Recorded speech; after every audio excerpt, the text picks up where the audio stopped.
Patay matapos saksakin ng hindi pa kilalang suspect ang Southeast Asian Games gold medalist na si Mervin Guarte diyan sa bayan ng Calapan sa Oriental Mindoro.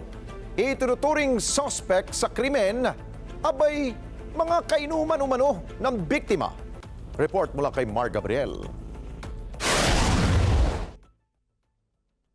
Pasado alas 4 ng madaling araw nang saksakin sa dibdib habang natutulog sa upuan na ito ang Southeast Asian Games gold medalist na si Mervin Guarte. Nangyari ang krimen ilang oras matapos umanong makipag-inuman ng biktima sa barangay Camilmil sa Calapan, Oriental Mindoro. Nakatayo pa po siya nakahingi pa siya ng tulong dun sa mga kasama niya sa bahay, yung pamangkin ni konsehal na babae, and hinabol pa nga yung suspect, hindi lang nila inabot. Naisugod pa sa ospital ang biktima, ngunit kalaunan ay binawian din ang buhay. Bago ito, nakausap pa raw siya ng mga pulis.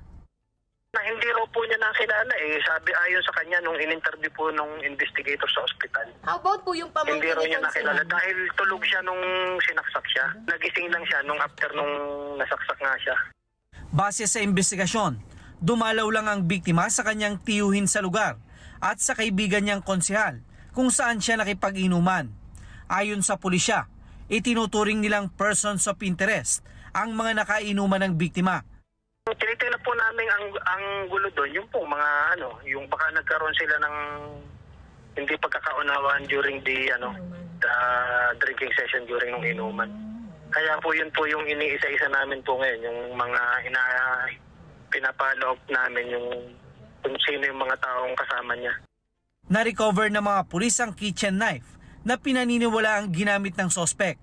Sinusuyod na rin nila ang lugar upang alamin kung may mga CCTV na posibleng nakakuha sa suspect. Mariing kinundina ng pamahalaang panlalawigan ng Oriental Mindoro ang krimen at nanawagan sila para sa hustisya at sa agarang pagkakadakip sa suspect. Mar Gabriel, para sa Mata ng Agila. Matatag, matapang, matapat.